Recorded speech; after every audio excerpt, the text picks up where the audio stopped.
Hello friends, तो आज हम लोग एनसीईआरटी इन टेक्स्ट क्वेश्चंस का पेज नंबर 216 का क्वेश्चन नंबर 2 सॉल्व करेंगे।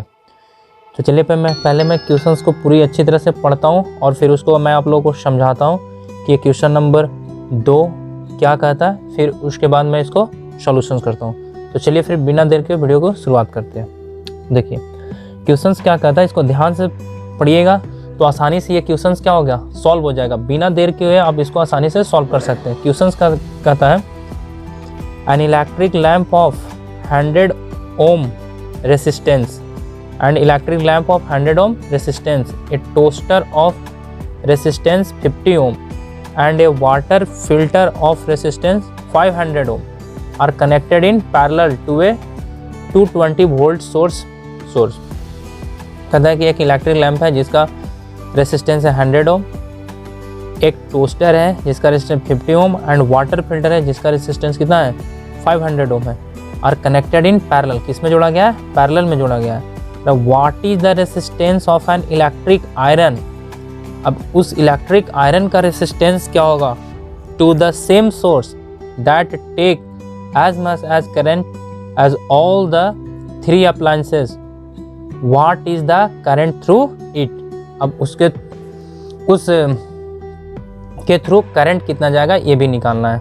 किसके थ्रू? उस इलेक्ट्रिकल आयरन के through. What is the resistance of electric iron connected to the same source. उस इलेक्ट्रिकल आयरन का रेसिस्टेंस क्या होगा जो उसी सोर्स से, सेम सोर्स यानी 220 वोल्ट के सप्लाई से जुड़ा होगा।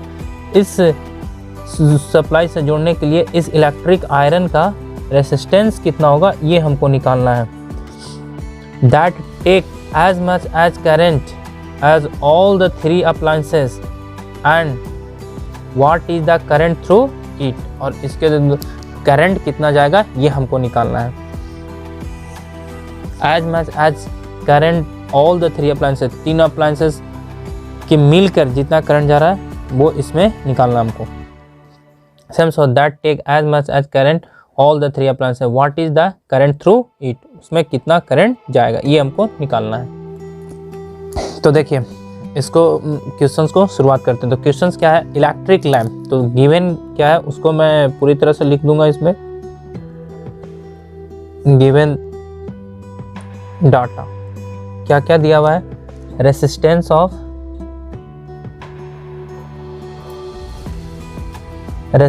ऑफ इलेक्ट्रिक लैंप दिया हुआ है।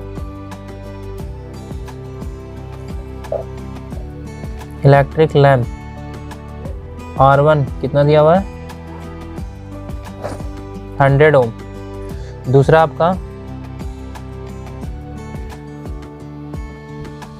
रेसिस्टेंस ऑफ टोस्टर दिया हुआ है,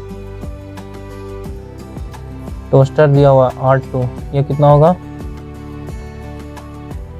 50 ओम। रेसिस्टेंस ऑफ फिल्टर R3 दिया हुआ है कितना 500 ओम दिया हुआ है। R3 कितना दिया हुआ है 500 ओम। कह रहा है आर कनेक्टेड इन पैरेलल। ये सब किस में कनेक्टेड है? पैरेलल में कनेक्टेड है। तो मैं सर्किट डायग्राम बनाता हूँ। तो और कितना सोर्स सप्लाई है 220 वोल्ट का सोर्स सप्लाई है। तो ये सब ना पैरेलल में कनेक्टेड है। 3 रेसिस्टेंस है, ये मेरा R1 है, ये मेरा R2 है और ये मेरा R3 है। तीनों रेसिस्टेंस को कंबाइन करके कनेक्ट करना है। इसको एक बैटरी लेना है। तो बैटरी सोर्स कितना है 220 वोल्ट का पावर सप्लाई है। ये R1, ये आपका R2, ये आपका R3। अब इसमें क्या कर रहा है, what is the resistance of an electric iron connected to the same source that take as much as current as all the appliances. पहले तो कह रहा, अब ये देखिए इसमें अभी इलेक्ट्रिक आयरन को लगाना है। तो इलेक्ट्रिक आयरन लगाने के लिए हमको उसका कितना रेसिस्टेंस लेंगे और इसी सोर्स से सप्लाई होना और इतना ही करंट फ्लो करना है।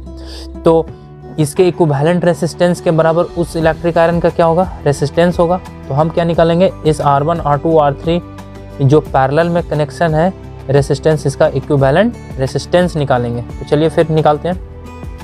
तो लिखेंगे क्या,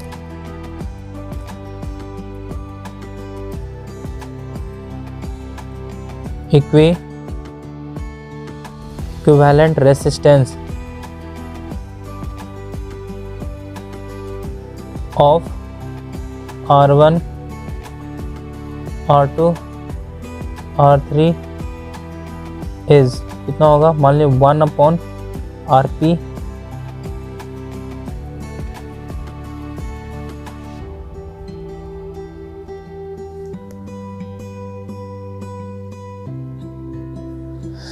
(1/RP is equal to 1/R1 plus 1/R2 plus 1/R3। अब यहाँ से देखिए, मैं इधर कर देता हूँ क्योंकि इधर स्पेस नहीं है, कम स्पेस है। अब देखिए, और 1/RP इज इक्वल टू कितना, 1/R1। R1 कितना है, 100 ओम है, प्लस 1/R2 कितना है, 50 ओम है, प्लस 1/R3 कितना है, 500 ओम है। अब इसको एलसीएम लीजिएगा तो कितना आएगा, 500, ये 5 हो जाएगा, प्लस ये कितना हो जाएगा आपका 10, और ये कितना हो जाएगा 1। तो और 1/RP बराबर जो हो जाएगा 10 5 15 1 16, 16/500 क्रॉस मल्टीप्लाई कीजिएगा तो RP बराबर हो जाएगा आपका 500/16 ओम। इक्विवेलेंट रेसिस्टेंस कितना आएगा, 500/16 ओम। आप इसको क्या कर सकते हैं, आप इसको क्या कर सकते हैं, सिंप्लीफाई कर सकते हैं, मतलब इसको काट सकते हैं। ये कितना 500 और 250 दूनी 500, और ये कितना हो जाएगा 8 दूनी 16। फिर इसको आप 2 काट सकते हैं, 125/4, यानी इक्विवेलेंट जो आपका आएगा वो आएगा 125/4 ohm. 125/4 ohm. What is the resistance of electric iron, तो इलेक्ट्रिक आयरन का रेसिस्टेंस कितना होगा, 124/5 ओम। यहाँ लिख दीजिएगा, hence the resistance of electric iron is कितना हो जाएगा, 125/4 ओम। ऐसे इसको आप पॉइंट में भी देना चाहते कर सकते हैं।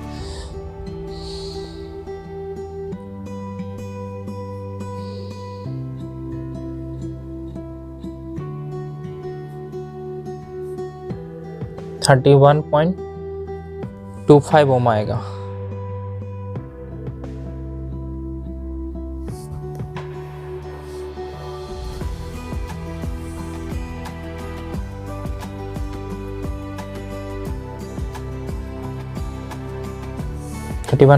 ओम आएगा। अब कह रहा है करंट हमको निकालना है, current through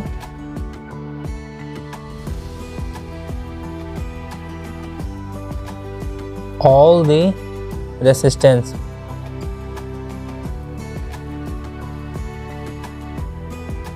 current through all the resistance, मतलब R1 में कितना करंट जाएगा, R2 में कितना करंट जाएगा, R3 में कितना करंट जाएगा, ये हमको निकालना।